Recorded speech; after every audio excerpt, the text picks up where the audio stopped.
Arquitecto AVA. El arquitecto de ambientes virtuales de aprendizaje es el especialista de software responsable de tomar las mejores decisiones para aprovechar la tecnología en el diseño, desarrollo e instalación de aplicaciones educativas. A través de esta capacitación desarrollarás habilidades y conocimientos tecnológicos que te permiten liderar la planeación de ambientes virtuales, la capacidad para comunicar de manera sencilla las características de un sistema de software, la capacidad de comprender el funcionamiento de una organización para dirigir el desarrollo del ambiente virtual al cumplimiento de sus objetivos. También aprenderás a interpretar las necesidades y problemas de los usuarios y conceptualizarlas en requerimientos para diseñar el ambiente virtual. Conocer qué cualidades del sistema deben alcanzarse y en qué medida, para cumplir con la construcción de la plataforma en tiempo y forma. Identificar y mitigar los riesgos asociados a su desarrollo. Usar las mejores metodologías y buenas prácticas para la planeación, diseño, desarrollo, instalación y mejora continua en un ambiente virtual de aprendizaje. Antes de cursar esta capacitación, es necesario que hayas aprobado las siguientes: técnico en informática, técnico en seguridad informática, técnico en redes de datos, programador orientado a objetos, curador de datos, administrador de base de datos, administrador de servidores, analista de datos y visualizador de Big Data. Esto te permitirá aprovechar al máximo todas las herramientas de esta capacitación.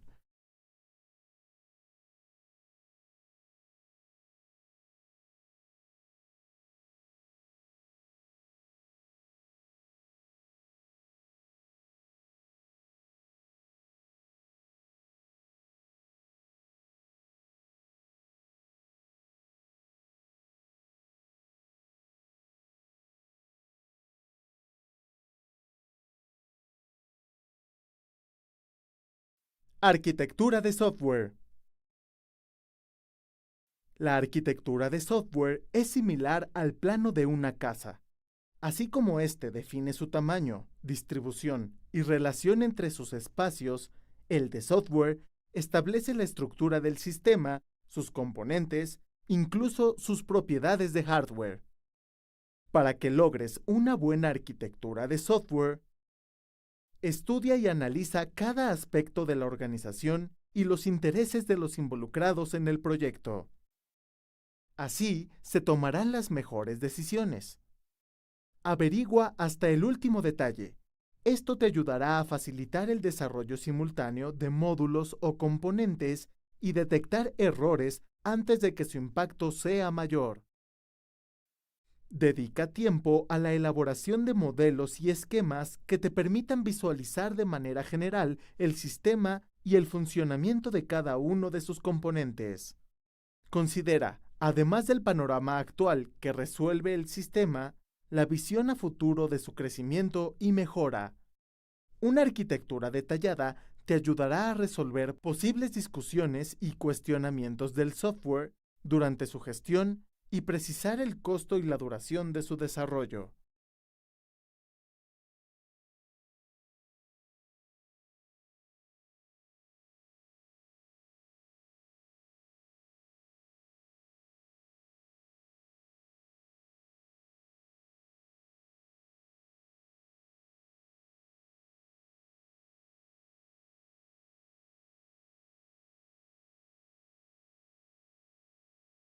Medidas de seguridad y salud laboral.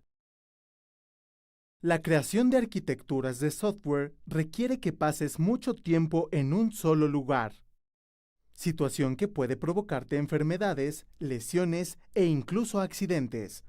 Para evitarlo, debes tomar en cuenta las siguientes medidas de seguridad. Limpia diariamente tu lugar de trabajo y manténlo en orden. Ventílalo y procura que esté bien iluminado. Conecta tus equipos a un regulador para protegerlos de variaciones en el voltaje. Revisa que las conexiones y cables eléctricos estén bien conectados y no estén dañados. Evita obstaculizar los pasillos.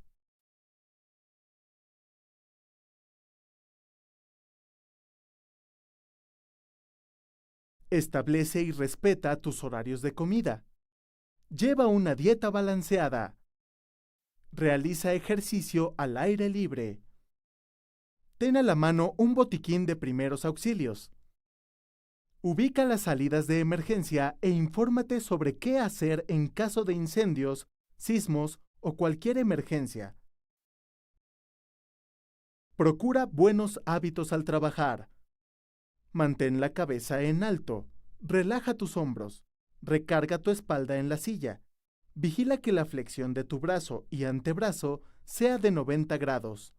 Apoya firmemente los pies al piso.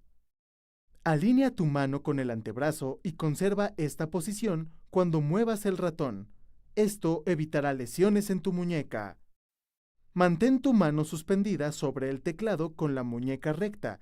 Relaja los hombros y mueve los dedos suavemente al escribir. Ajusta el monitor de la computadora a la altura de tu vista. Conserva un brazo de distancia del monitor.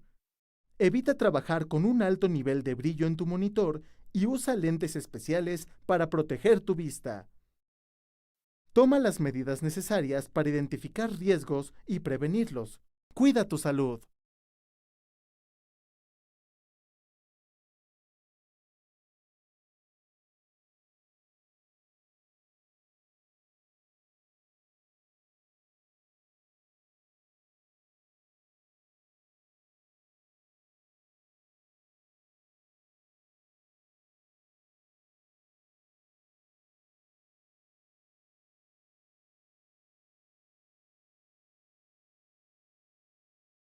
Ambientes virtuales de aprendizaje. Un ambiente virtual de aprendizaje es una aplicación diseñada para facilitar la comunicación pedagógica con el alumno, permitiéndole aprender a distancia o de manera presencial. Tiene las siguientes ventajas. En aplicaciones de escritorio, solo se necesita una computadora para acceder. Al estar en la red, se puede tener acceso remoto a través de Internet.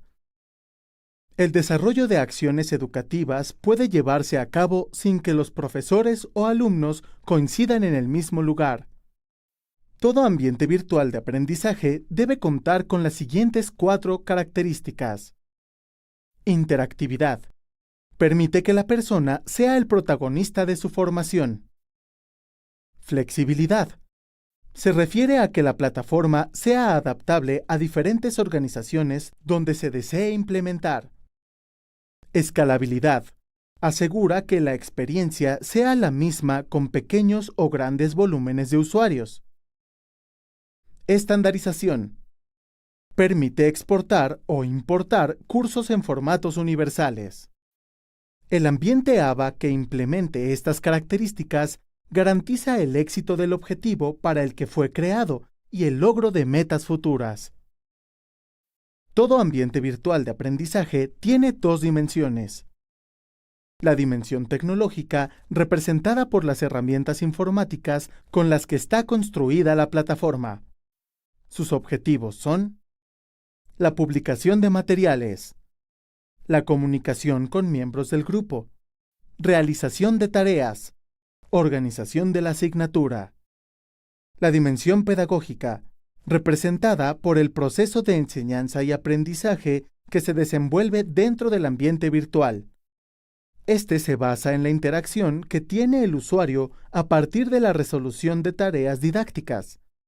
En esta dimensión se concibe el diseño instruccional de los contenidos que deberán ser abordados por la plataforma en cuestión. Generalmente se desarrollan las siguientes actividades. Selección del contenido adecuado para transformarlo en guiones, videos, juegos y más. Creación de actividades para poner en práctica lo aprendido en las clases. Creación de evaluaciones para verificar que el alumno haya aprendido.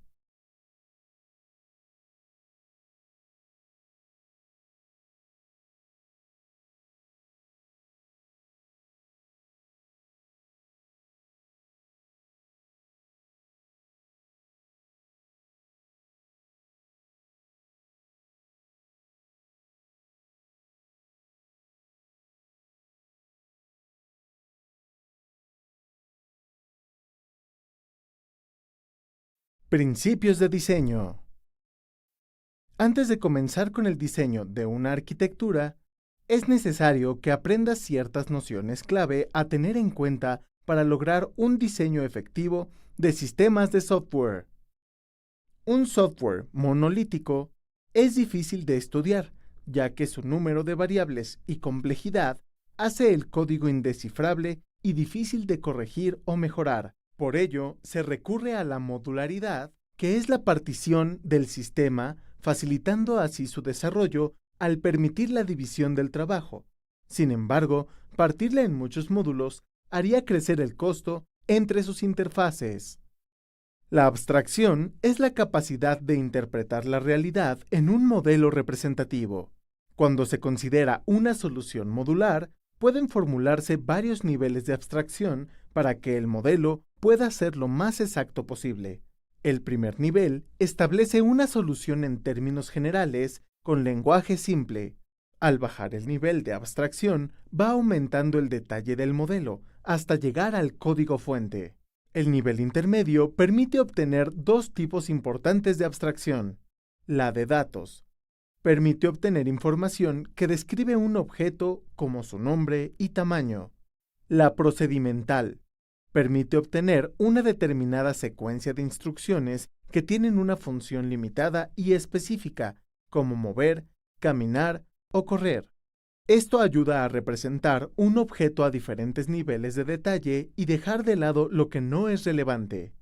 La cohesión es un indicador cualitativo que mide la capacidad de trabajo coordinado de sus elementos para proporcionar algún comportamiento definido.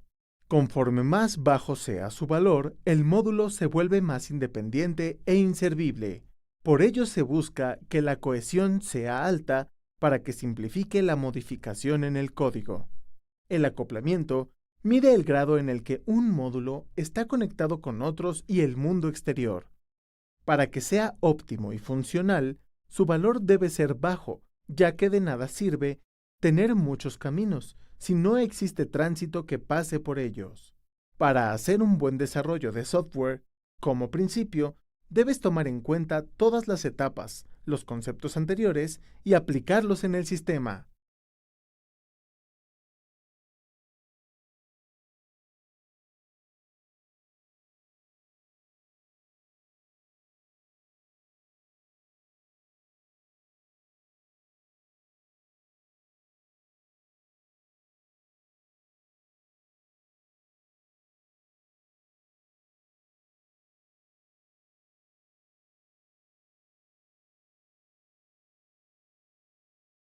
Requerimientos de negocio. Un requerimiento es una especificación que describe alguna funcionalidad, atributo o factor de calidad de un sistema de software. Puede describir también algún aspecto que restringe la forma en que se construye ese sistema. Por ello, es importante considerar el nivel de importancia de los requerimientos. A nivel superior, los requerimientos deben explicar las reglas y procedimientos del negocio. Por ejemplo, debe contar con 4 diferentes tipos de usuario con una interfaz para cada uno. Debe tener la capacidad de contener usuarios de todas partes del mundo y el contenido debe estar en el idioma oficial e inglés. A nivel medio, deben describir las acciones que el usuario puede realizar en el sistema. Por ejemplo, el administrador es el único que puede dar de alta el contenido y el usuario normal solo lo puede visualizar. La interfaz de usuario normal no debe exceder de 3 páginas de navegación. La interfaz debe realizarse en software libre enfocado tanto a PC como dispositivos móviles. A nivel inferior, los requerimientos deben describir situaciones o elementos detallados que se necesitan para el sistema. Por ejemplo, se debe realizar la base de datos en un lenguaje no relacional. Los requerimientos del nivel superior se valen de las reglas del negocio, como pueden ser políticas, estándares de calidad, prácticas o procedimientos para especificar la visión y alcance del proyecto. Todos los requerimientos deben estar sujetos a estas reglas. Dictan la funcionalidad del sistema. No especifican detalles técnicos.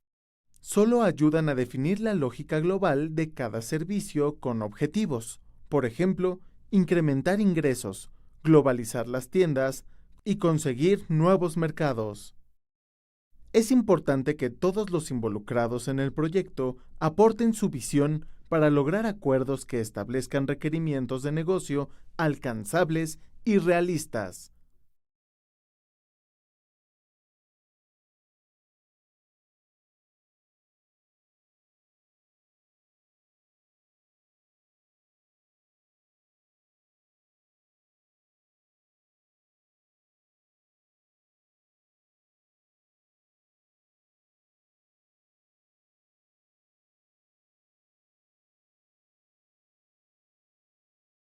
Requerimientos de usuario.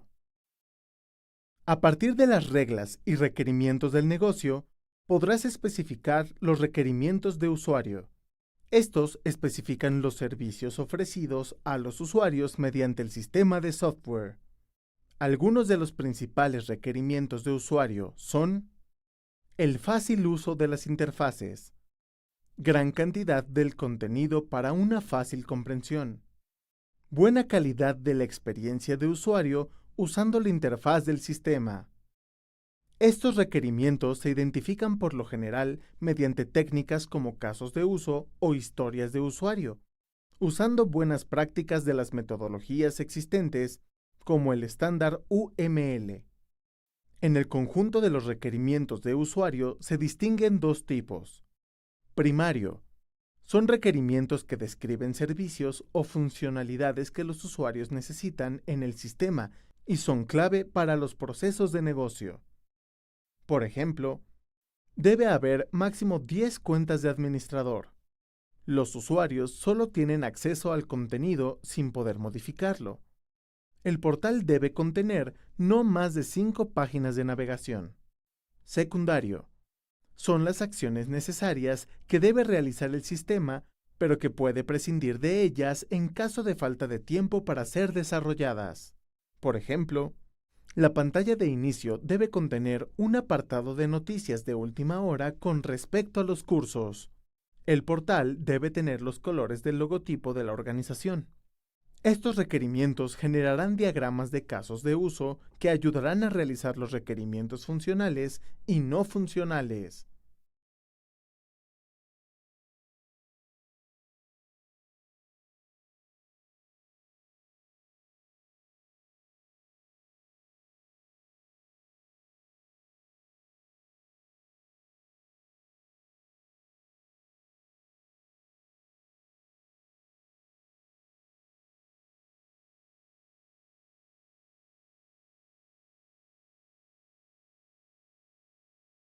Requerimientos funcionales y no funcionales.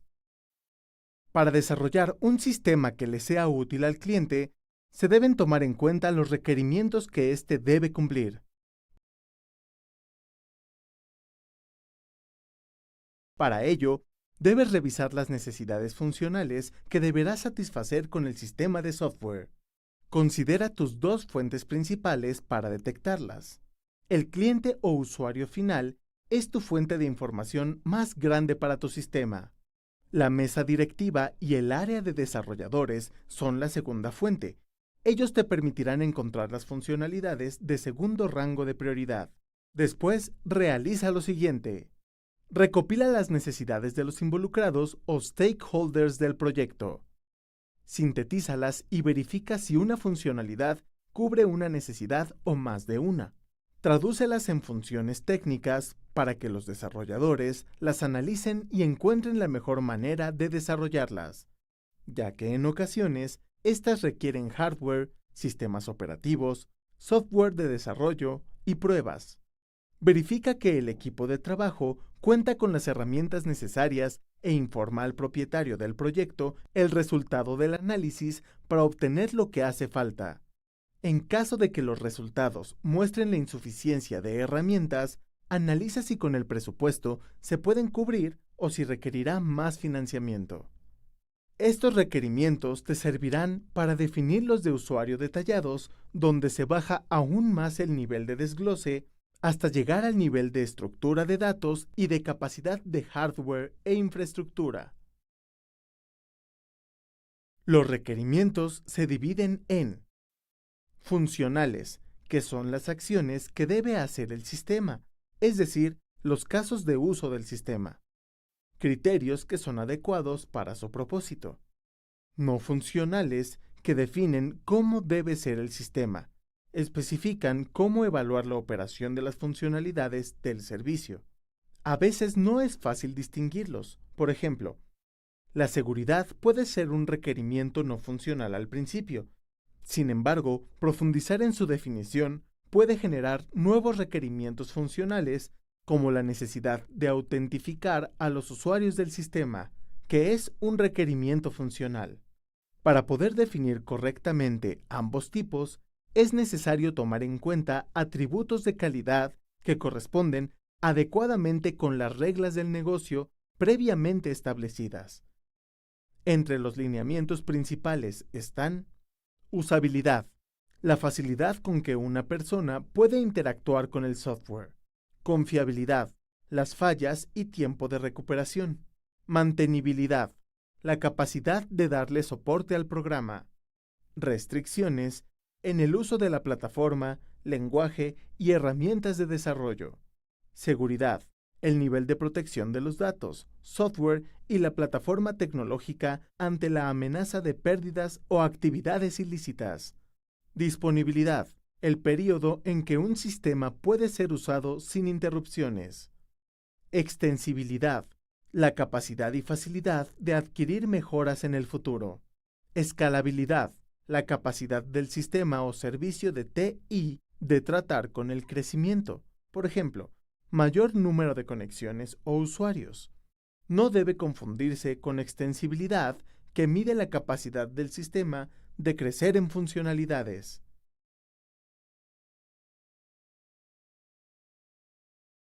Además de depender de atributos de calidad, los requerimientos detallados necesitan contemplar interfaces externas y restricciones que dependen de los interesados externos en el proyecto. Estos pueden ser desde proveedores hasta licencias, los cuales condicionan el desarrollo de las funcionalidades, desde la perspectiva temporal hasta la técnica. A partir de estos, permitirá que los requerimientos de usuario detallados muestren las especificaciones precisas a nivel técnico. Estas comprenden desde el diseño de datos con modelos y diagramas hasta llegar a las especificaciones del código fuente. Todo debidamente documentado y anexado al documento general del proyecto. Es fundamental que tengas claros y definidos los requerimientos. Así, podrás generar un esquema base para la implementación del sistema.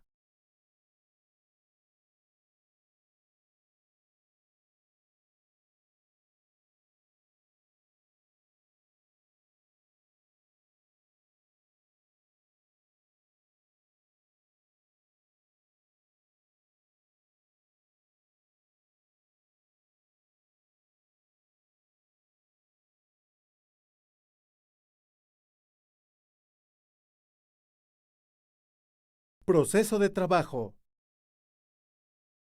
Como arquitecto de ambientes virtuales de aprendizaje, debes conocer los principios relacionados con la arquitectura de software, tener un amplio conocimiento respecto a la tecnología, contar con excelentes habilidades de comunicación oral y escrita que te permitan desempeñarte como líder técnico en los proyectos.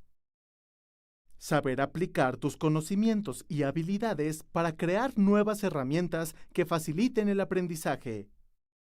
Para realizar tus labores de manera efectiva, el proceso de trabajo te ayudará a aprender las diferentes etapas de la administración de una organización, así como sus distintas áreas y funciones dentro de esta. Analizar a profundidad el proceso de negocio de las organizaciones. Identificar y satisfacer las necesidades y requerimientos de todos los involucrados en los proyectos de software de todos los niveles jerárquicos de la organización. Aplicar métodos y estrategias de ingeniería de software para la planeación, modelado, desarrollo y documentación de proyectos de software aplicado a ambientes virtuales. Conocer las características de las tecnologías de la información para valorar su utilidad dentro del proyecto de ambientes virtuales de aprendizaje y así elegir las más convenientes para la organización. Adquirir la capacidad de aplicar metodologías para la optimización del trabajo. Conocer métodos de evaluación de software para la realización de pruebas de calidad. Estar al tanto del avance tecnológico para saber aplicar nuevos paradigmas y tendencias en la creación de nuevas herramientas que faciliten el aprendizaje. El conocer tus funciones y aplicar el proceso de trabajo te permitirá desempeñarte de mejor manera y estar a la vanguardia en la aplicación de entornos virtuales de aprendizaje.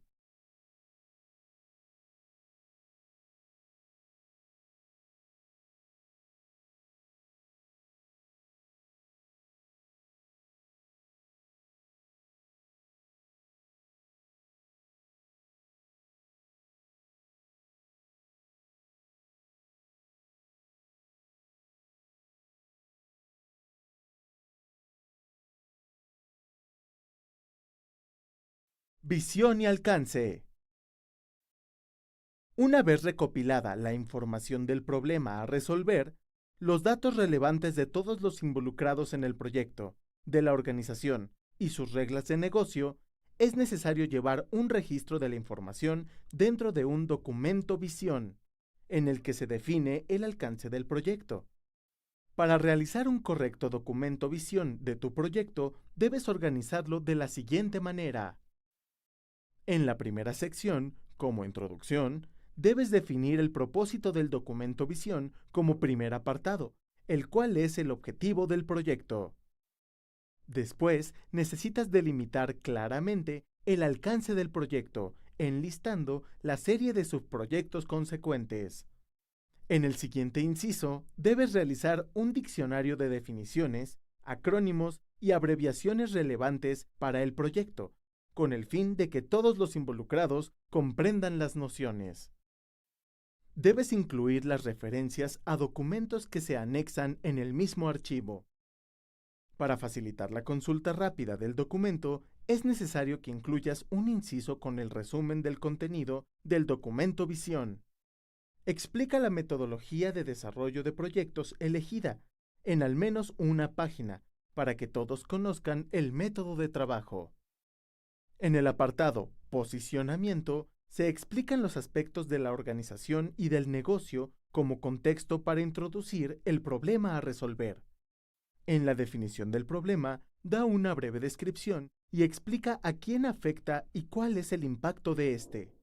En la posición del producto, haz una revisión por cada involucrado citado en la definición, para describir las cualidades que el sistema propuesto posee en contra de la competencia.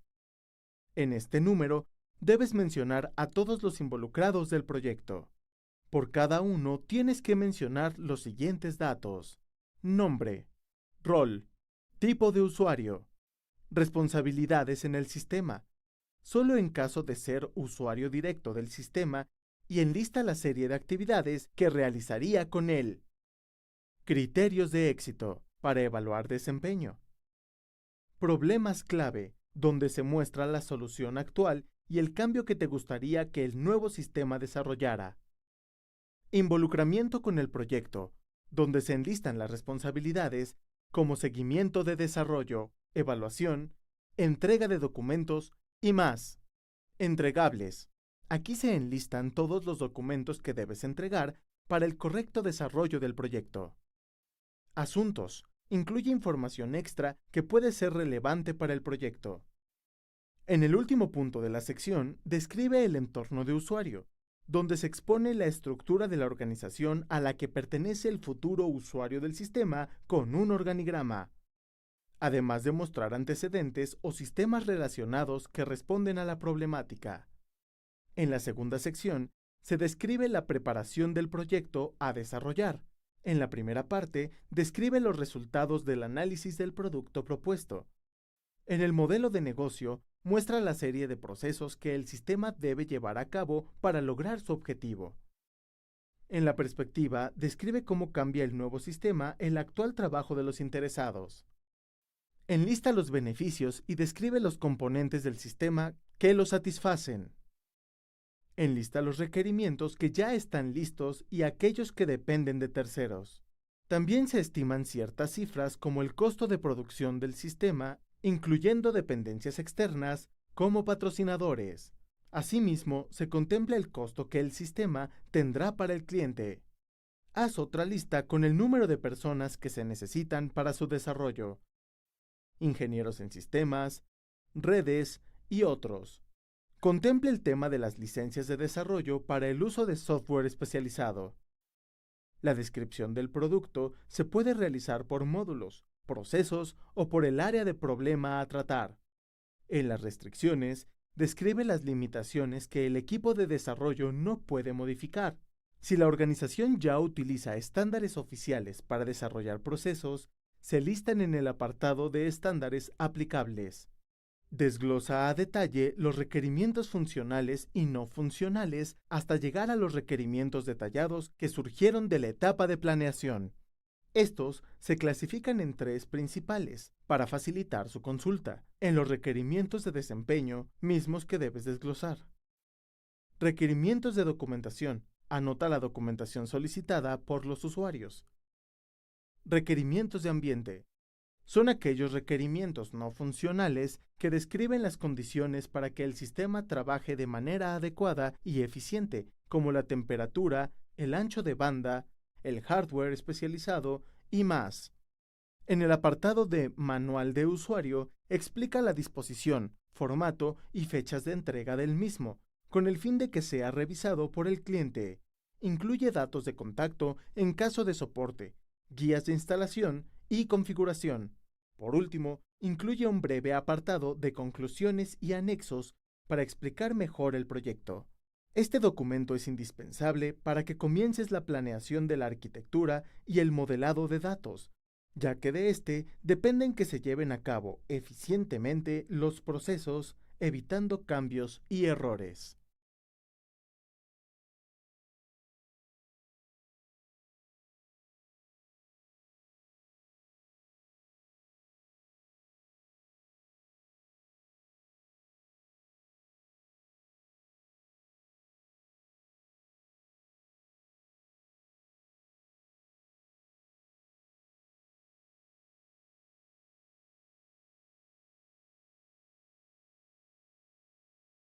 Definición de la arquitectura.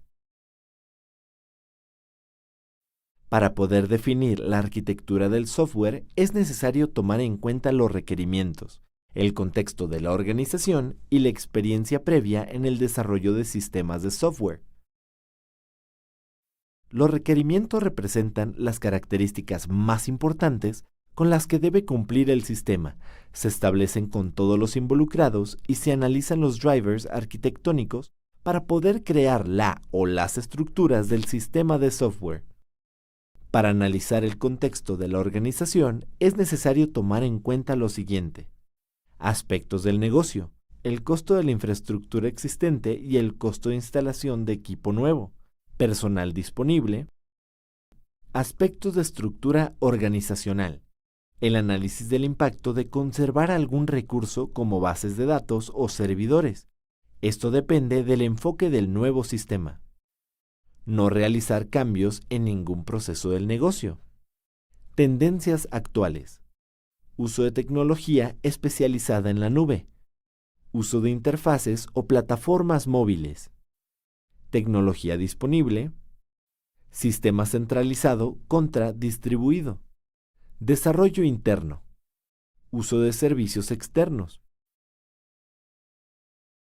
Una vez que estos aspectos se acoplan a los requerimientos, se elige una metodología de modelado de la arquitectura, entre las siguientes: lenguajes de descripción de la arquitectura, ADLS.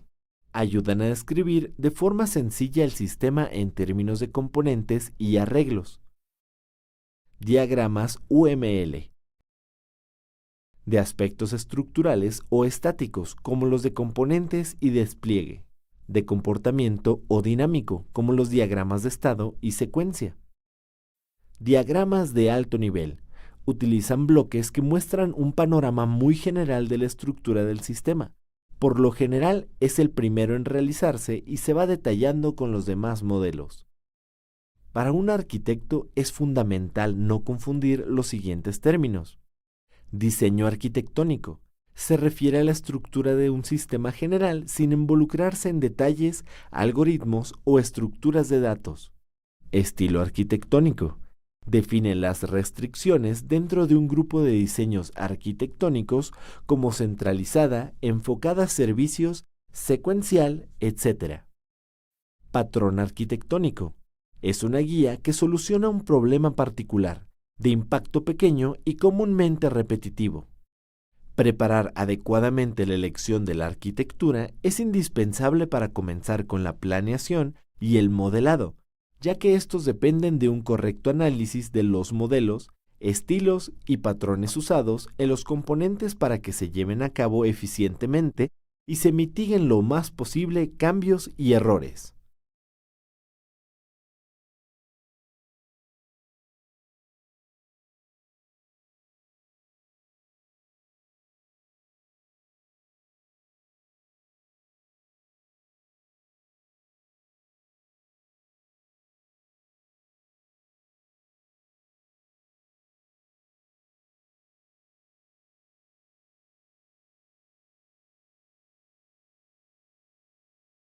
Tipos de arquitectura para aplicaciones web.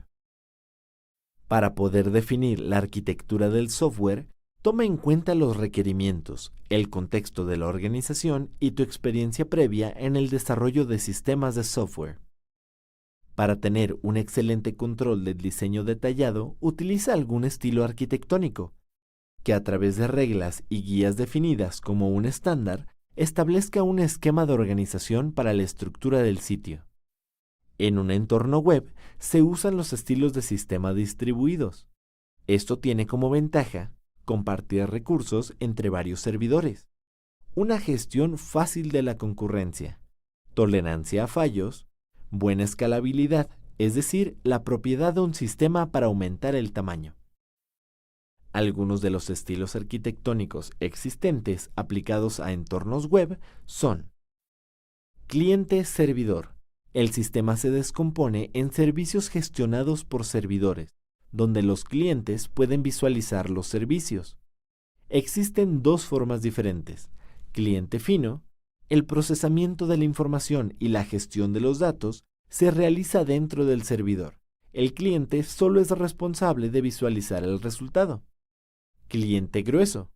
El servidor solo realiza la gestión de los datos. El cliente ejecuta el procesamiento y visualización de la información.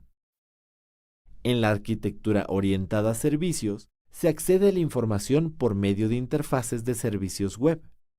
Los servicios web son una representación estandarizada de la información por medio de la ejecución de algún programa. Este recurso es alojado comúnmente en un servidor para que pueda ser usado por otros sistemas. Esto permite que el servidor sea independiente de las aplicaciones que lo usan, lo que proporciona diversidad de desarrollo. Este estilo arquitectónico separa en tres la estructura de los datos, la visualización y la lógica de las funcionalidades. Es una modificación del estilo cliente-servidor. El modelo gestiona la estructura y comportamiento de los datos, responde a solicitudes de información y a instrucciones que se reflejan en el almacenamiento de los datos. El controlador interpreta acciones para facilitar información al modelo o cambiar la vista. Es el que realiza las funciones. La vista solo muestra la información y sirve como interfase para realizar acciones. Esta estructura modular es muy conveniente en entornos web. Permite una gran flexibilidad en el desarrollo, puesto que cambiar las vistas no repercute en la lógica y la estructura de los datos y viceversa. De igual forma, es muy adaptable a cambios. Por ejemplo, la interfaz puede modificarse para que su apariencia sea más llamativa. La desventaja de estos estilos es la implementación de seguridad, ya que su estructura es más compleja que un estilo aplicable a un sistema local que no está desplegado en Internet. Sin embargo, se compensa con su fácil aplicación y uso para el desarrollo, ya que permite un mejor trabajo en equipo para los desarrolladores. La elección de un estilo de arquitectura es indispensable para que comience el modelado de los datos, ya que estos dependen de un correcto análisis de los conceptos y componentes para que se lleven a cabo eficientemente, y así evitar cambios durante el desarrollo que repercutan directamente en las fechas de entrega del proyecto.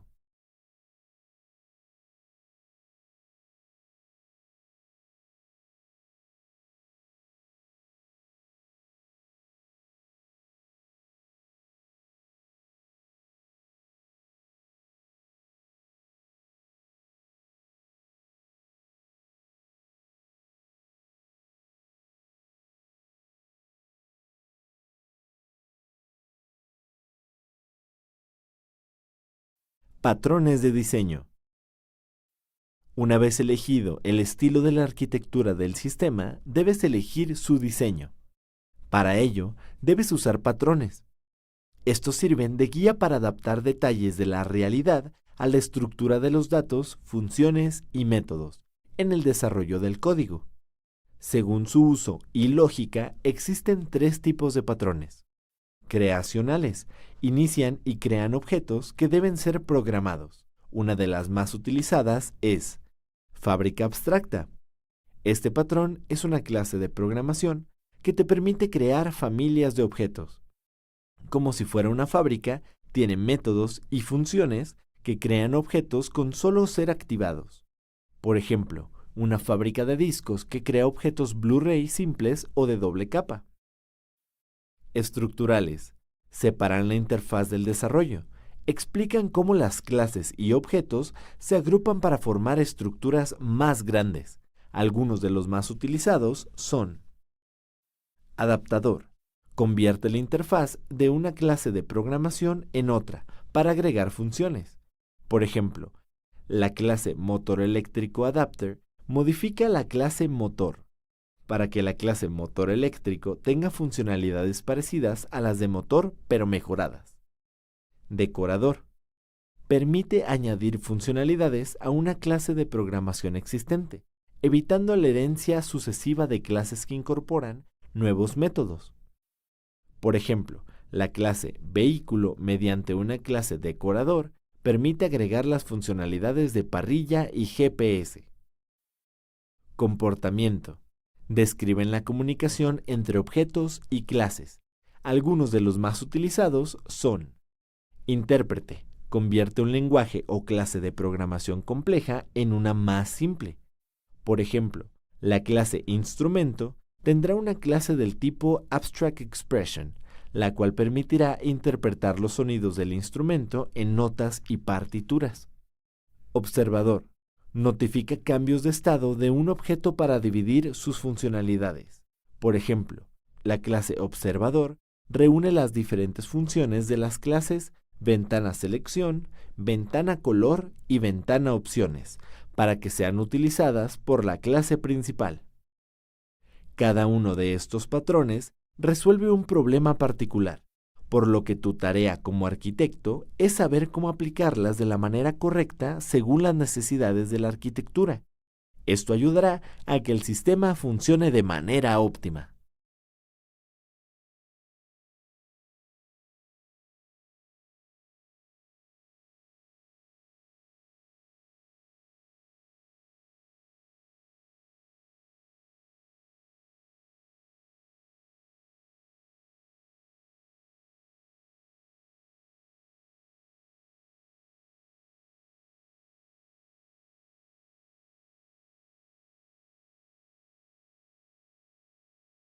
Tácticas de diseño. Las técnicas de diseño son técnicas de las ciencias de la computación que ayudan a resolver problemas específicos en el software, de manera que, para cada evento que llegue a nuestro sistema, la sumatoria de las tácticas empleadas dan una respuesta dentro de las restricciones contempladas. Las tácticas se dividen en tres categorías, cada una con diferentes finalidades. En la demanda de recursos encontrarás las tácticas para incrementar la eficiencia computacional, reducir la sobrecarga del procesamiento computacional, administrar la tasa de muestreo. En administración de recursos para introducir concurrencia, mantener múltiples copias, limitar tamaños de colas. Y en arbitrado de recursos, las tácticas para establecer las políticas de candelarización. Las tácticas siempre van ligadas al atributo que deberá satisfacerse. Por ejemplo, si se tiene que complacer el atributo de calidad de desempeño, se debe cambiar la demanda de recursos. Para lograrlo, se tiene que incrementar la eficiencia computacional, haciendo algoritmos más eficientes. Las tácticas aumentan el desempeño de la solución. Por ejemplo, en una página de ventas, un usuario envía una oferta cuando hay 2000 usuarios conectados. Esta oferta es procesada y transcurre en 10 milisegundos entre la petición y el envío de las actualizaciones a los demás usuarios. Para que esto suceda, la oferta debe aplicarse en el momento en el que el sujeto solicita actualización de su estado de manera que distintos usuarios puedan ser notificados de forma concurrente. Así, no habrá que esperar hasta que un usuario termine de procesar la notificación de actualización para que el siguiente comience su trabajo, lo cual ayuda a aumentar el desempeño de la solución. Con este ejemplo, se observa que de las tácticas antes mencionadas se utilizan introducir concurrencia y mantener copias múltiples. Esta última se aplica guardando la página de ventas en la memoria caché de cada usuario, para que de esta forma no sea necesario tener que acceder a la base de datos para actualizarla. Se observa cómo los patrones y las tácticas se fusionan para resolver problemas de diseño de software de manera que se satisfagan los atributos de calidad.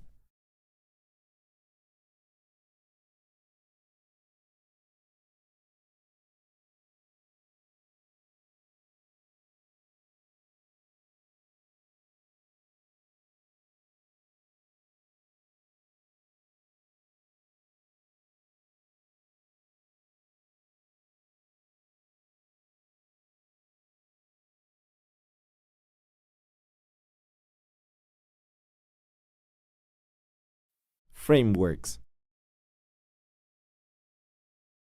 Al codificar la plataforma AVA o las funcionalidades de la misma, podrás utilizar frameworks, que son softwares que facilitan esta tarea.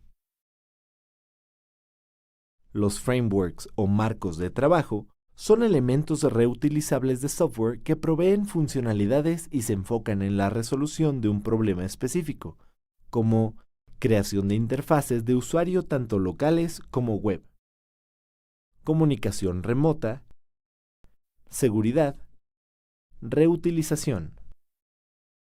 A pesar de que los frameworks son elementos de código, se consideran conceptos de diseño, pues su implementación es opcional. Los frameworks implementan una variedad de patrones y tácticas. Un ejemplo de ello son los enfocados en la creación de interfaces de usuario, que frecuentemente implementan el patrón llamado modelo vista controlador, que es la relación entre la interfaz de un software y el controlador que interpreta las acciones del usuario. A pesar de que los frameworks ofrecen soluciones que pueden ser utilizadas de forma más directa que los patrones y las tácticas, estos tienen algunos inconvenientes, por ejemplo, pronunciada curva de aprendizaje, dificultad de elección por la gran cantidad de ellos, evolución constante y obsolencia rápida. La necesidad de incluir todo un framework aun si solo se usa una parte. Soporte limitado, cuando son frameworks poco populares o de fuente libre. No obstante, hoy en día es difícil imaginar un diseño de un sistema que no involucre una variedad amplia de frameworks. Los 5 frameworks web más populares son ASP.NET, se utiliza con el lenguaje de programación C#. AngularJS, se utiliza con el lenguaje de programación JavaScript.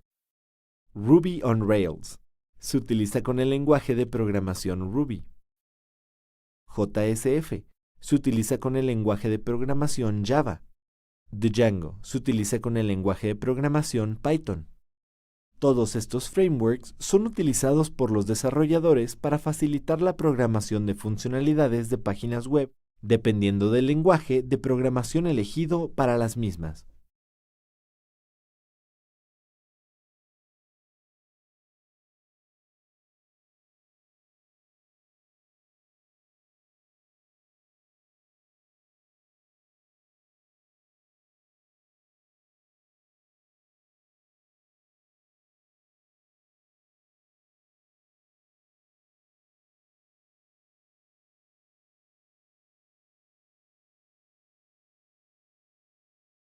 Diseño de interfaces. Como arquitecto AVA, estarás a cargo del diseño de la interfase de usuario, ya sea para un ambiente web o una aplicación celular. Esta debe estar enfocada en la experiencia e interacción del usuario. De esta manera se garantiza el éxito de la plataforma. El diseño de una interfase de usuario es una actividad multidisciplinaria que involucra a especialistas en diseño gráfico, programación, comunicación, etc. El objetivo es lograr que las aplicaciones sean atractivas e interactivas. Esto se logra con gráficos, pictogramas, combinación de colores y simbologías especializadas para llamar la atención del usuario sin afectar el funcionamiento técnico. El diseño de un sistema se enfoca en dos direcciones. Front-end se encarga de la presentación y de la interacción de la plataforma. Back-end se encarga de la programación para la funcionalidad de la plataforma. El diseño de la interfase se ubica en el front-end, que sigue estos modelos. Modelo del diseñador. Este combina las necesidades e ideas del usuario y los materiales de los que dispone el programador para diseñar la interactividad de la plataforma. Modelo del usuario. Se enfoca en el comportamiento del sitio realizando pruebas de usabilidad. A partir de ambos modelos, el arquitecto decide cuáles funcionalidades se pueden realizar con los recursos de programación disponibles. Para lograr una interfaz de usuario exitosa, se deben seguir estos principios. Anticipación. Las aplicaciones deben adelantarse a las necesidades del usuario. Autonomía. Se debe dar al usuario un ambiente flexible para que aprenda rápidamente a utilizar la aplicación. Valores por defecto. La configuración predeterminada debe permitir al usuario explorar fácilmente la interfaz. Modularidad. Permite el crecimiento de la plataforma de manera sencilla. Toma en cuenta que diseñar tu interfaz siguiendo estos principios reducirá la aparición de errores en las siguientes fases del proceso.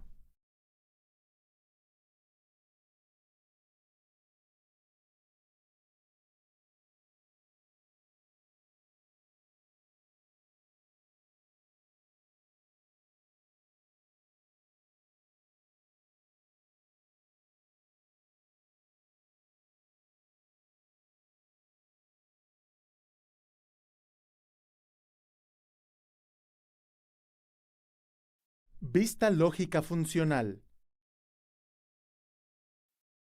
Para describir una solución web, una sola vista arquitectónica de un desarrollo es complicada e insuficiente. Por esto, se formulan varias vistas. Las vistas arquitectónicas son descripciones de los componentes de un sistema, así como de su comunicación e interacción. Se usan varias de estas para describir un sistema de forma suficiente. La vista más usada es la de Philip Krotstein, que propone un modelo de 4+1 vistas. Lógica, de procesos, física y de desarrollo. La primera de ellas es la lógica. Esta se centra en los requisitos funcionales, es decir, lo que el sistema debe brindar a los usuarios. Para formar esta vista, se debe descomponer el sistema en una serie de abstracciones primarias con el objetivo de transformar el problema en objetos o clases de objetos. Sirve para potenciar el análisis funcional del desarrollo y para identificar elementos comunes en varias partes del sistema. A nivel de arquitectura, una aplicación web se compone de 3 capas. De presentación. Muestra los componentes que generan la interfaz de usuario y su interrelación, como los botones, imágenes y formas. De lógica de negocio. Maneja las reglas del negocio que permiten al sistema cumplir con los requerimientos de los usuarios, como una validación de pagos o una verificación de productos existentes. De persistencia. Tiene los componentes necesarios para garantizar la duración y consistencia de los datos de la aplicación. El mejor ejemplo es el sistema gestor de una base de datos. Es posible que la vista lógica de algunas aplicaciones solo tenga dos capas, sobre todo si está orientada a servicios, ya que la capa de lógica de negocio y persistencia no están delimitadas de forma clara.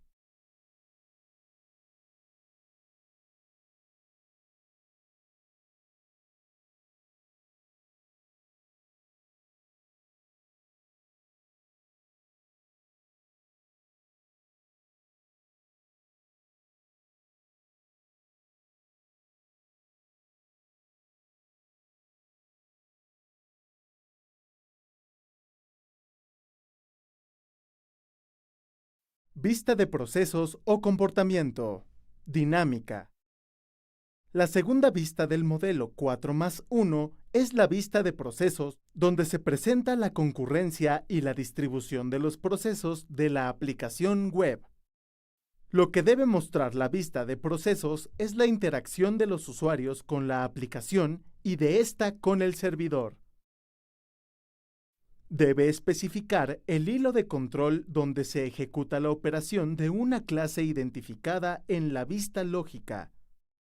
En esta vista se deben mostrar decisiones en los procesos y concurrencia, con bloques que describen actividades.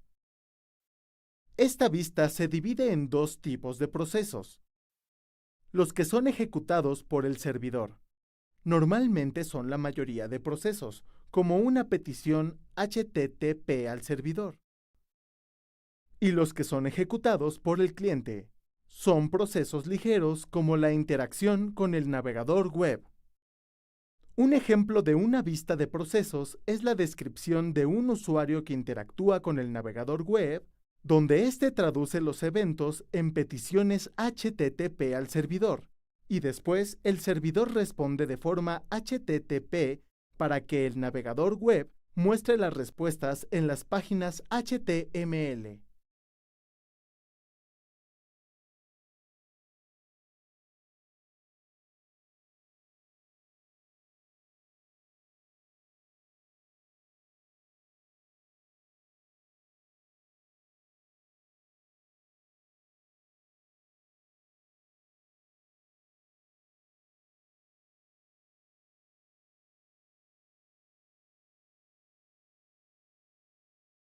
Vista física, estática. Otra de las vistas que forma parte del modelo de 4+1 es la física. Esta se encarga de los requerimientos no funcionales del sistema. El objetivo de la vista física es observar la distribución del software en el hardware.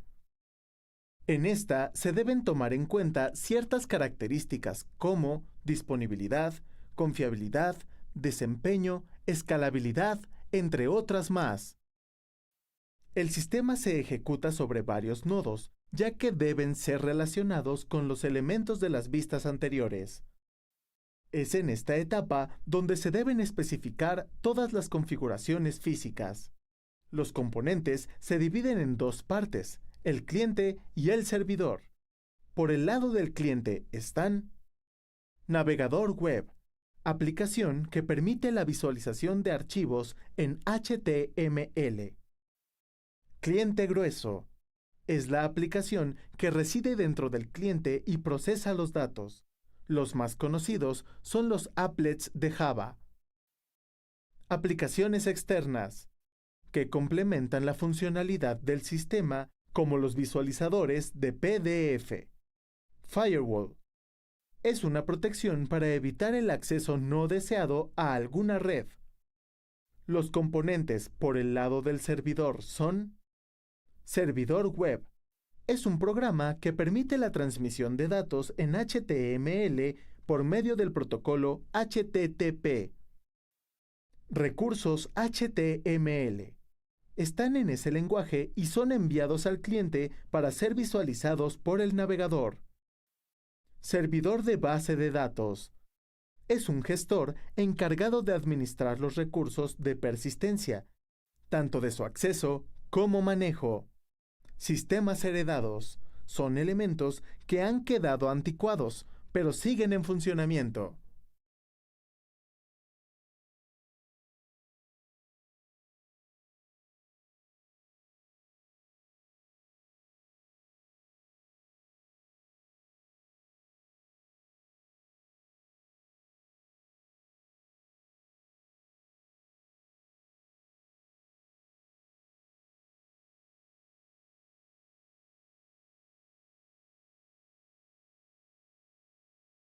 Vista de desarrollo o implementación.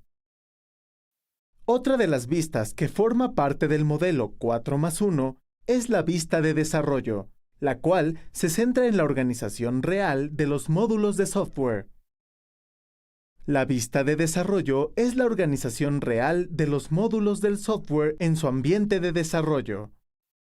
Su objetivo es dar un panorama de las capas del sistema y puede tener las mismas que las de la vista lógica. Su diseño depende del tipo de desarrollo.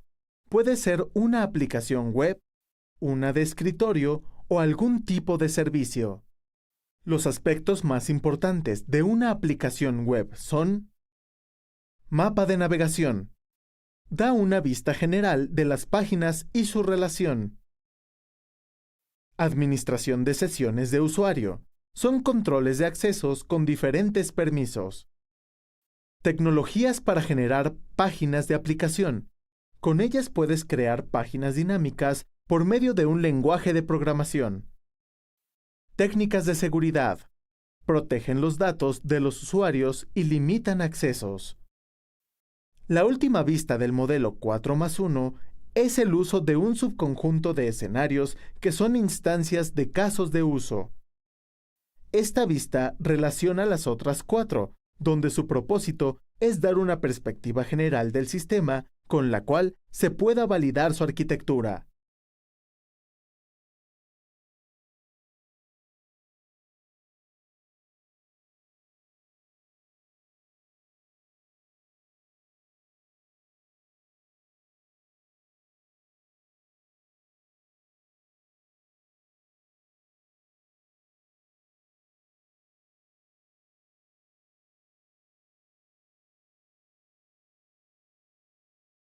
Casos de uso. Los casos de uso son herramientas que te permiten capturar los requerimientos funcionales de un sistema. También proveen una explicación gráfica de cómo se debe usar y describen la interacción de los usuarios con el sistema que se va a desarrollar. Los casos de uso pueden estar compuestos de diferentes escenarios ligados entre sí para satisfacer el objetivo de un usuario. Por ejemplo, para comprar un producto en una tienda web, se tiene el siguiente escenario. El cliente busca en el catálogo de productos y agrega al carrito aquellos que desea comprar. Después, el cliente ingresa sus datos, nombre, dirección, número de tarjeta, y acepta su pedido. El sistema autoriza, confirma la compra y de inmediato manda un email al usuario con los datos.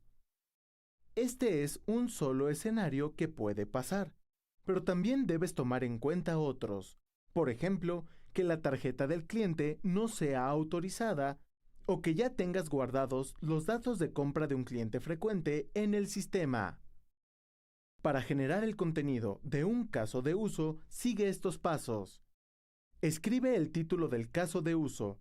Para este ejemplo, nómbralo como principal escenario exitoso, ya que corresponde a una compra que se realizará. Escribe los pasos en una secuencia numerada. Para esto, toma en cuenta los siguientes puntos. Cada paso es una interacción entre el usuario y el sistema. Debes escribir las intenciones del actor, no cómo lo hace. No describas la interfaz de usuario. Coloca a los actores en un escenario y enlista las tareas que hace en esa función. Escribe las variantes que se tienen del escenario principal, en este caso las del cliente frecuente y el rechazo de la tarjeta. Para ello, usa el mismo método del paso anterior. La clave en la realización de casos de uso es pensar en todas las condiciones posibles de múltiples escenarios. Solo así, la planeación quedará correctamente documentada para las posteriores etapas de conceptualización.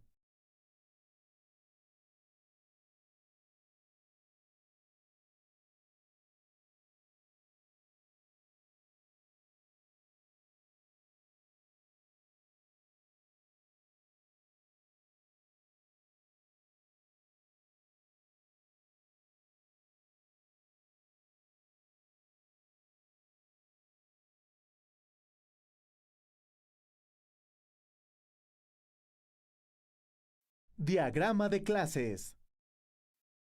El diagrama de clases UML es uno de los más usados en la planeación y desarrollo de software. Está compuesto por bloques y cada uno es una clase. Tienen 3 divisiones donde se colocan datos en el siguiente orden: título, atributos, métodos.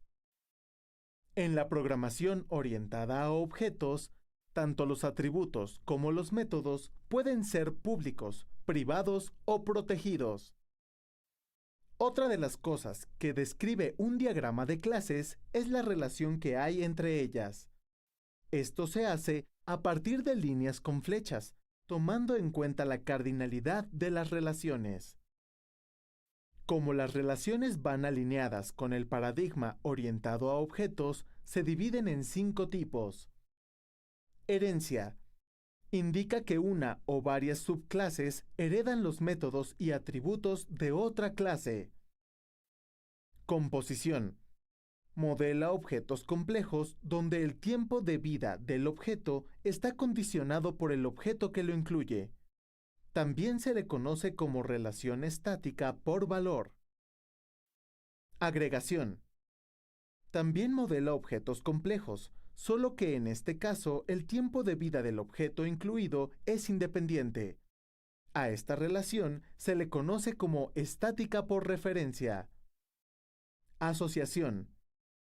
Es una relación simple, no fuerte. Esto significa que el tiempo de vida de un objeto no depende del otro. Uso. Representa una relación donde una clase tiene una instanciación que es dependiente de otro objeto o clase. Se usa continuamente para denotar la dependencia que tiene una clase de otra. Para diseñar un diagrama de clases, debes identificar los objetos y clases, sus atributos y funciones, sus asociaciones y agregaciones, las relaciones de herencia. Entre cada paso, debes quitar los elementos redundantes o innecesarios. Por último, debes hacer una generalización para buscar atributos y características comunes y una especialización para buscar clases más detalladas.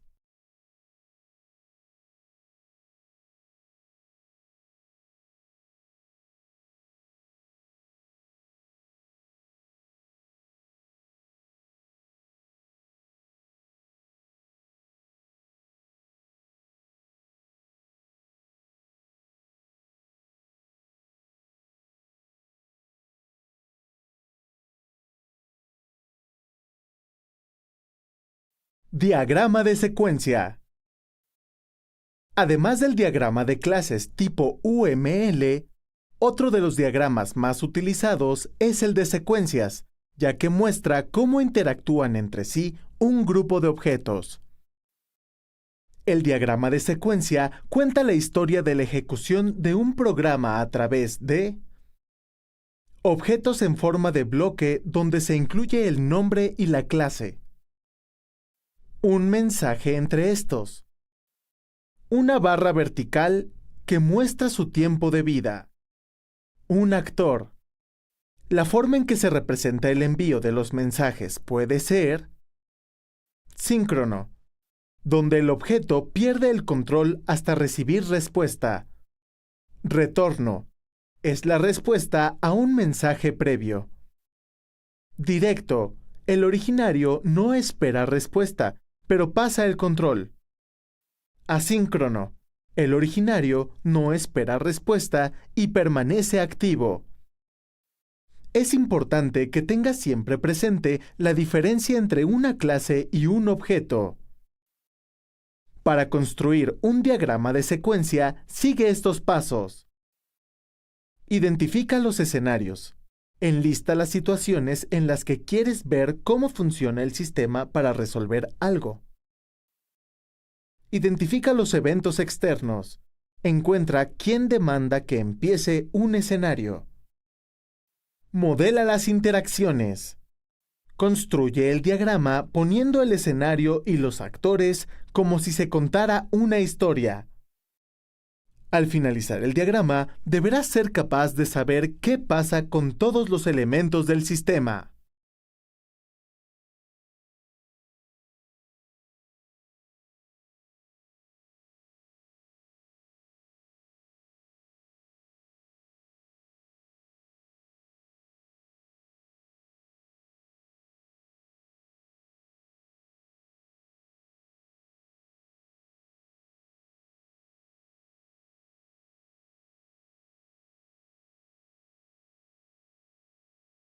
Diagrama de estados.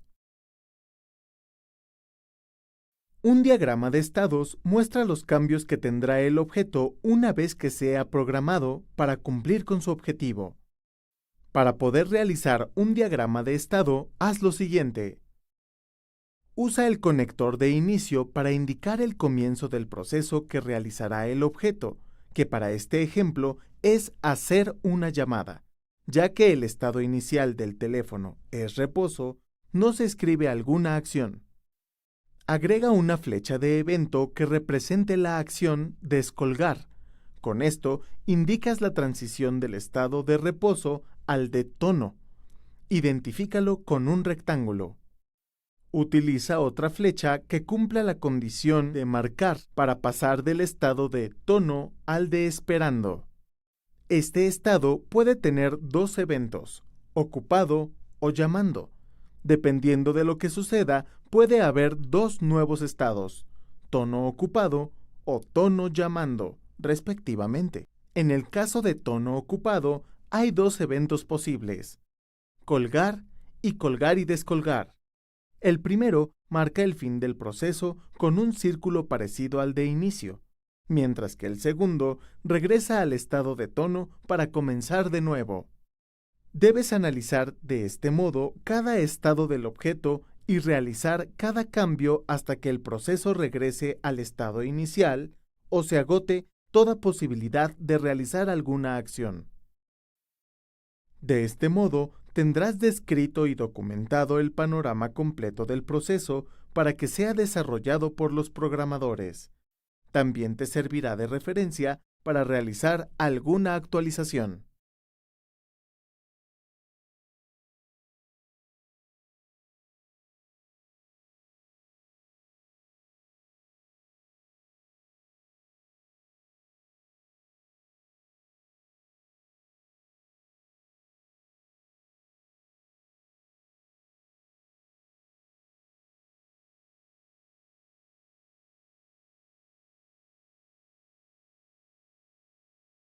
Cambios al desarrollo. En el desarrollo de una plataforma suelen surgir cambios que deberás analizar, validar o rechazar y documentar. Para realizar estas funciones existe la gestión de cambios, la cual tiene el objetivo de controlar las modificaciones que sufre la plataforma que construye un equipo de programación. Hay 4 fuentes fundamentales de cambios a un desarrollo: nuevos negocios o condiciones comerciales, nuevas necesidades del cliente, reorganización del negocio, restricciones de presupuesto. Todo cambio debe pasar por el Comité de Control de Cambios, que está conformado por director del proyecto, arquitecto del proyecto, administrador del proyecto. Ellos deben aceptar o rechazar el cambio, tomando en cuenta la posibilidad de ejecución del nuevo requerimiento. Al rechazar el cambio, deben proponer alguna alternativa de solución o indicar en qué circunstancias es posible realizar dicho cambio.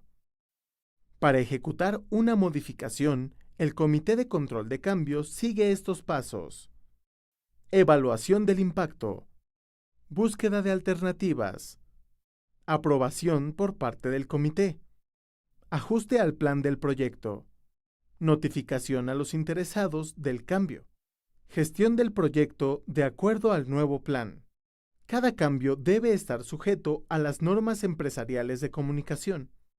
Siempre tiene que haber una solicitud de cambio impresa y firmada por el responsable o por correo electrónico para que se realicen las modificaciones correspondientes. Esta solicitud o correo debe contener lo siguiente: fecha de aceptación, proyecto al que pertenece, módulo afectado, programador responsable, descripción del cambio, justificación del cambio, prioridad del cambio. Una vez que llega la solicitud de cambio al programador, éste debe realizarlo dentro del código del programa. Se recomienda avisar sobre el ajuste en los comentarios dentro del código. Se debe marcar el inicio del cambio poniendo en comentario: inicio de cambio, fecha de aceptación, proyecto al que pertenece, módulo afectado, programador responsable. Al término de toda modificación se debe poner: proyecto al que pertenece, módulo afectado, programador responsable, fin del cambio. De esta manera se lleva un control de las modificaciones al proyecto en términos de software y desarrollo.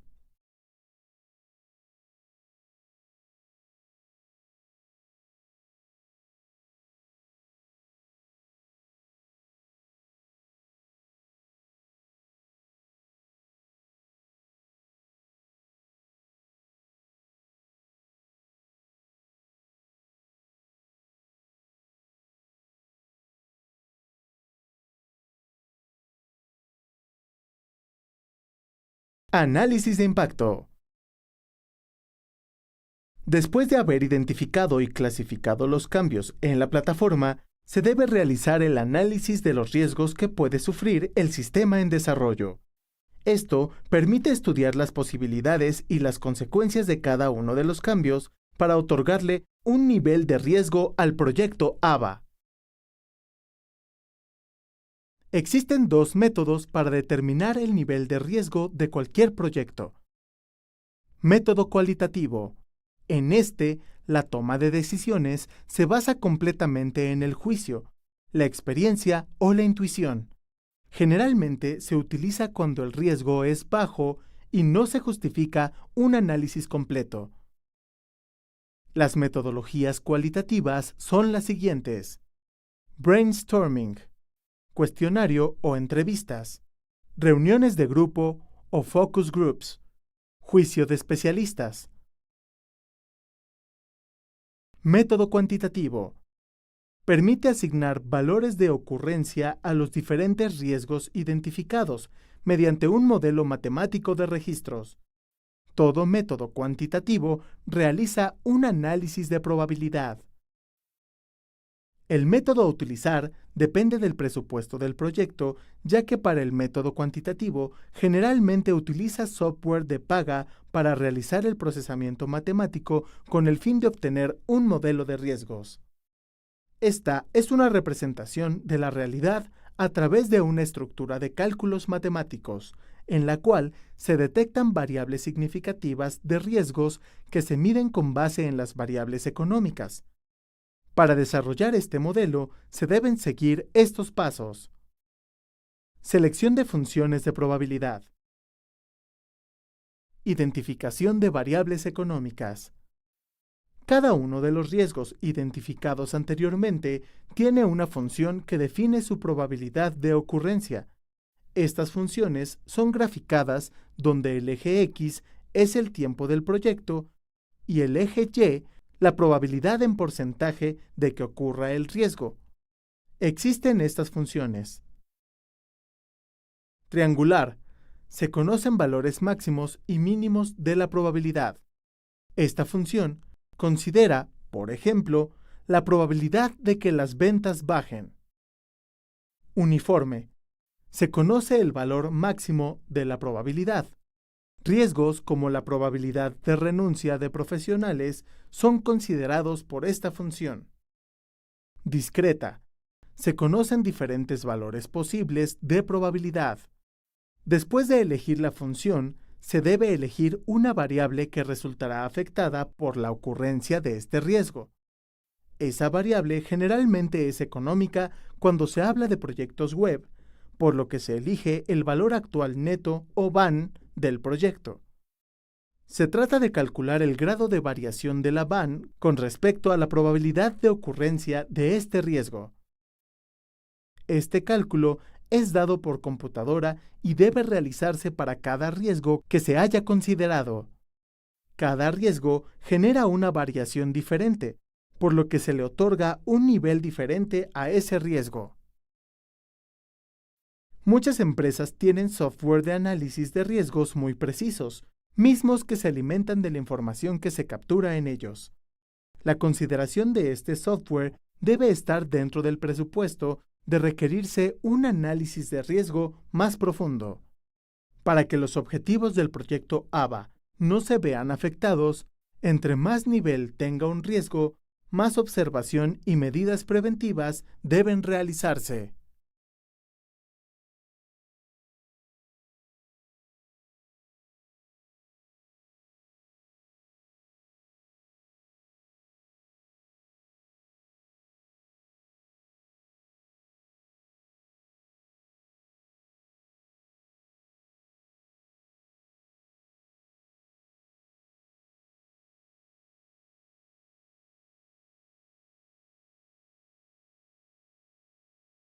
Mantenimiento del software. Es común que, una vez hecho el desarrollo del software y haber entregado un producto final, tengas que dar mantenimiento periódico al mismo, ya sea para corregir errores o agregar nuevas funcionalidades.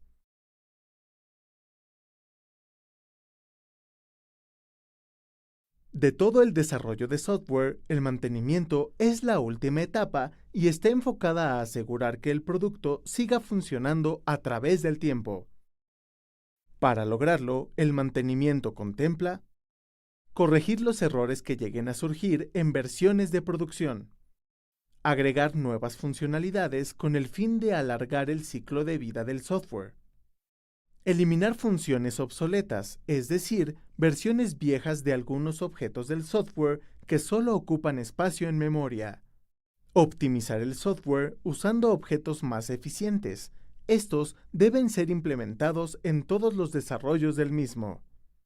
Todo desarrollo de software debe estar basado en la adaptabilidad. De lo contrario, un cambio puede ocasionar graves daños al mismo. Muchos de los problemas encontrados en un desarrollo no derivan del software en sí mismo, sino del hardware que lo contiene. Es por ello que debe seguir estos pasos para no agregar problemas al desarrollo. No descargues software de Internet, música, videos o juegos.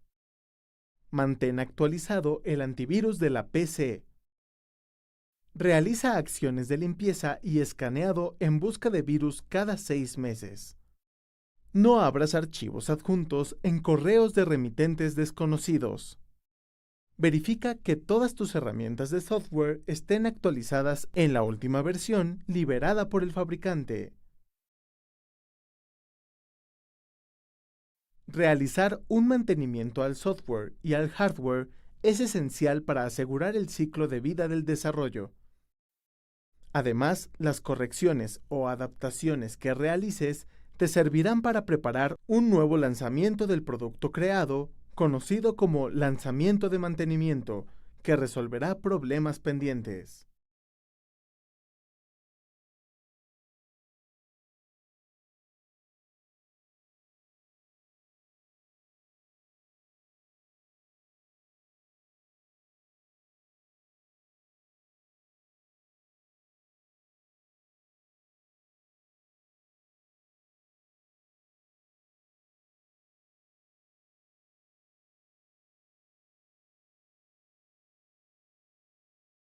Estrategia de servicios. Un sistema de software se convierte en un servicio cuando sus funcionalidades se despliegan a través de un medio como Internet. Una correcta estrategia de servicio debe servir de guía estableciendo y priorizando objetivos y oportunidades. Conocer los servicios de la competencia. Armonizar la oferta con la demanda de los servicios. Proponer funcionalidades a los servicios que destaquen del resto de la competencia. Gestionar los recursos y capacidades necesarios para prestar los servicios, tomando en cuenta los costos y riesgos asociados. Alinear los servicios ofrecidos con la estrategia de negocio. Elaborar planes que permitan un crecimiento sostenible. Crear casos de negocio para justificar inversiones estratégicas. Adaptar la utilidad ofrecida a las necesidades reales del cliente y aumentar su rendimiento. Asegurar que el servicio se presta de forma continua, preservando la calidad y cumpliendo con los estándares de seguridad y objetivos. Evitar la pérdida de control en los procesos, costos ocultos y una calidad inferior a la prometida. Para definir la estrategia, considera las 4 P de Mintzberg que indican las prioridades. Perspectiva. Disponer de metas y valores bien definidos y asumibles. Posición. Definir y diferenciar los servicios, lo que ofrece el software. Planificación. Establecer criterios claros de desarrollo a futuro. Patrón. Mantener una coherencia en la toma de decisiones y acciones adoptadas. Al cumplir con estas pautas, podrás realizar una estrategia de servicio que satisfaga los objetivos del negocio y de los usuarios.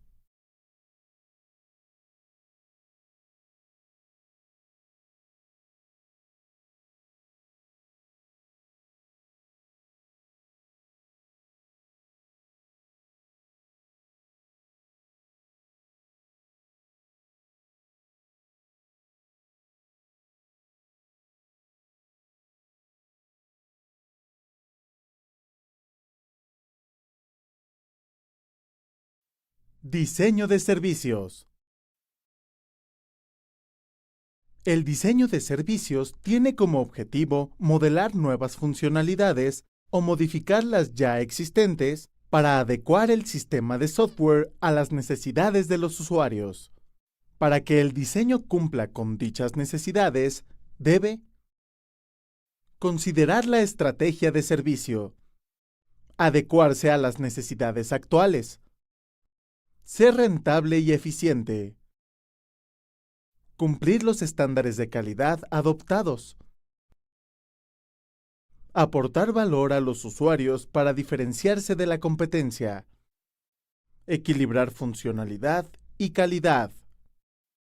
Antes de desarrollar el diseño, ya sea para implementar nuevas funcionalidades o modificaciones, ten claros los objetivos del sistema.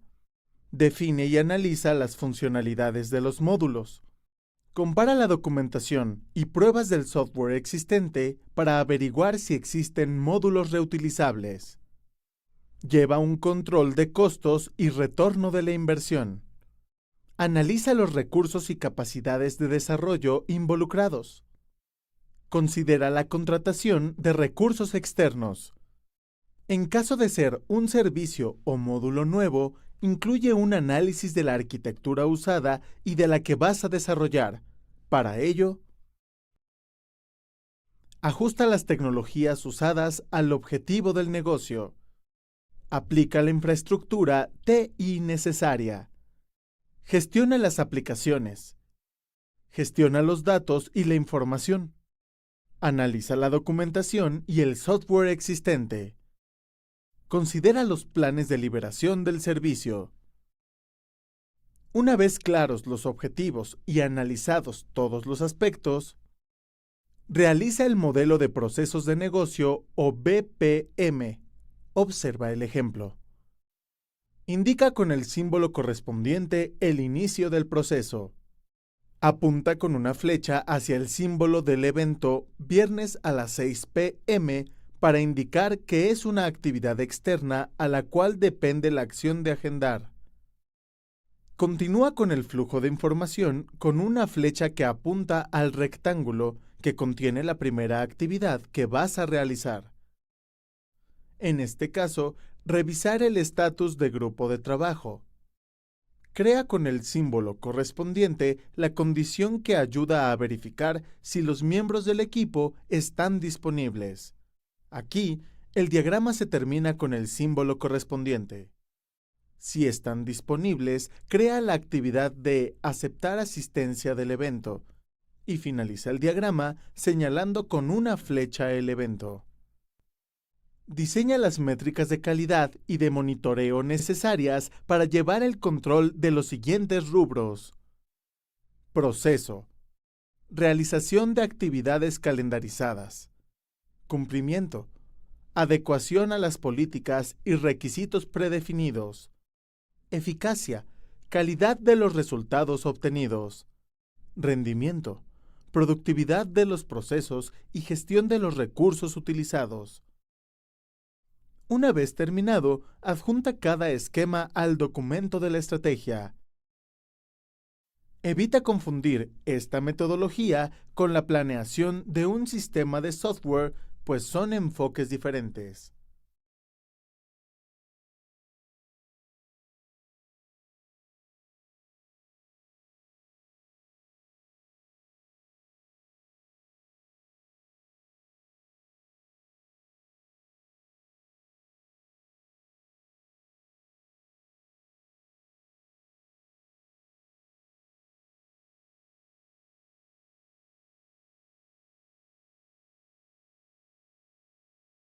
Transición de servicios. Una vez desarrollados los módulos de las mejoras o un nuevo sistema de software, se deben integrar al sistema existente para que los usuarios los utilicen. Para cumplir adecuadamente con esta transición, crea un plan para el proceso de cambio. Usa entornos de pruebas y preproducción necesarios. Realiza pruebas necesarias para asegurar la adecuación del nuevo servicio a los requisitos predefinidos. Establece planes de despliegue y retorno a la última versión estable en caso de fallas. Cierra el proceso de cambio con una detallada revisión post-implementación. Para saber si realizaste una correcta transición, observa los siguientes indicadores. Los clientes tendrán sus necesidades cubiertas realizando juntas con los usuarios finales. La implementación de nuevas funcionalidades es más eficiente. Los servicios responden mejor a los cambios. Mejor control de riesgos y disposición de planes de contingencia que eviten una degradación del sistema. Mejor soporte del sistema con bases de datos y datos de configuración actualizados. La actualización de la base de conocimiento permite una mejor toma de decisiones para futuras actualizaciones del sistema. Cada uno de los planes debe interactuar entre sí para prevenir errores en la implementación del servicio. En esta fase debe estar involucrada toda el área de TI para recaudar la información pertinente y retroalimentar la documentación del área.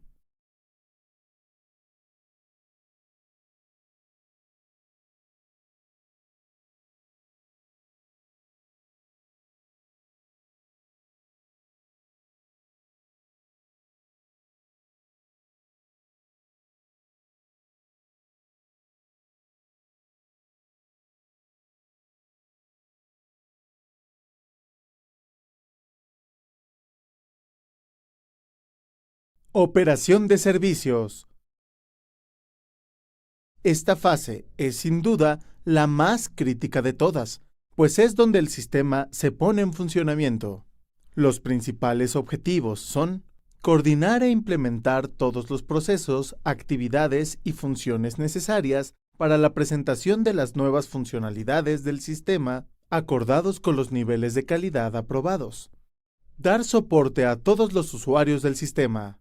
Gestionar la infraestructura tecnológica necesaria para la presentación de los nuevos módulos o funciones del sistema. Para realizar correctamente la fase de operación, haz lo siguiente. Busca un equilibrio entre estabilidad y capacidad de respuesta.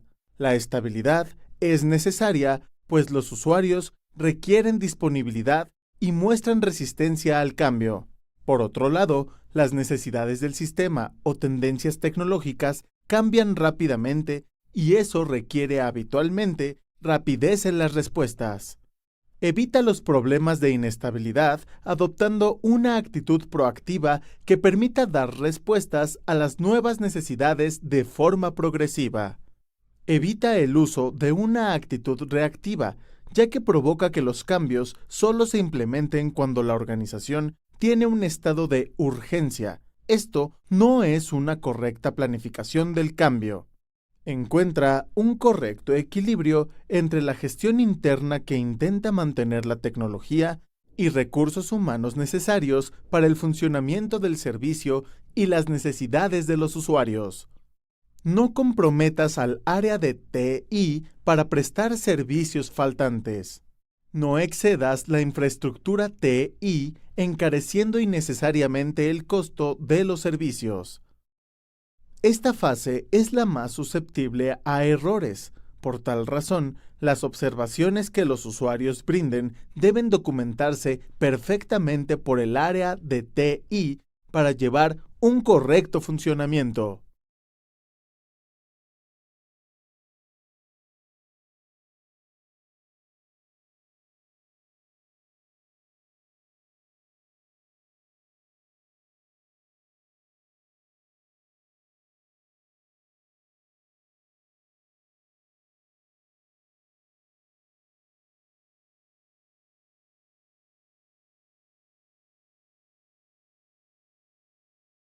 Mejora continua de servicios.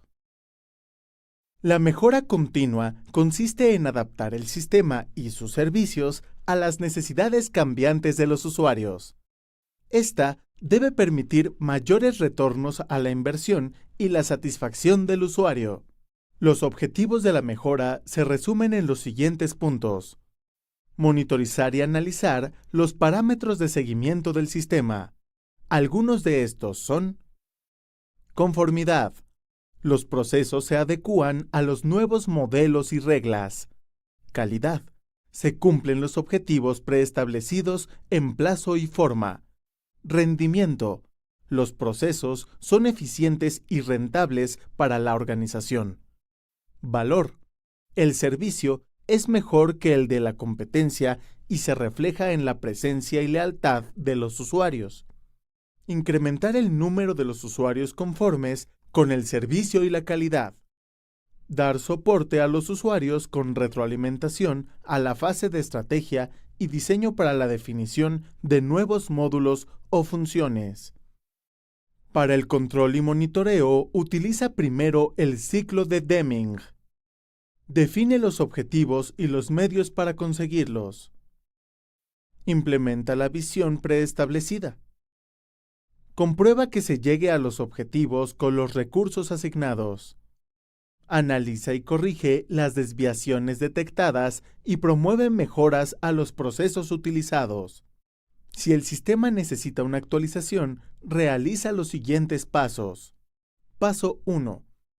Clasifica las métricas para conocer si se ha alcanzado la calidad y el rendimiento en tecnológicas, la capacidad, disponibilidad y rendimiento de las infraestructuras y aplicaciones. De procesos, el rendimiento y calidad de los procesos de gestión del sistema como un servicio de TI. De servicios, que evalúan los servicios ofrecidos en términos de funcionalidad. Paso 2. Define las métricas mediante factores críticos de éxito, los aspectos cualitativos y cuantitativos de los indicadores para evaluar los factores críticos de éxito. Por ejemplo, si la organización se ha propuesto como factor crítico la mejora en la atención al usuario, los KPI incluirán tiempo medio de resolución de los errores, adecuación de los procesos de crecimiento de la demanda del sistema, observaciones de los usuarios respecto a la atención prestada mediante encuestas. Paso 3. Recopila los datos necesarios, la materia prima compuesta de mensajes sin procesar, por ejemplo, número de usuarios del sistema y su edad. Paso 4. Procesa los datos. Siguiendo el ejemplo, sería una estadística del rango de edades del alcance del software. Paso 5. Analiza los datos. interpreta la información en términos de experiencia y reflexión. Por ejemplo, algunos usuarios involucrados en servicio clave corren riesgo por no adaptarse a las mejoras del sistema. Paso 6. Propón medidas correctivas. Toma la mejor decisión basada en el conocimiento, información y datos disponibles. Por ejemplo, opta por mejorar la interfaz del sistema para minimizar las pérdidas asociadas a los usuarios que no se han adaptado al sistema de software. Paso 7. Implementa las medidas correctivas. Genera los informes que permitan evaluar los servicios ofrecidos y los resultados de las mejoras propuestas. Recopila la información que retroalimente al área de desarrollo. La mejora continua involucra el diseño, la transición y la operación, ya que, además de mejorar los procesos de la organización que ofrece el servicio, ayuda a la evolución del sistema.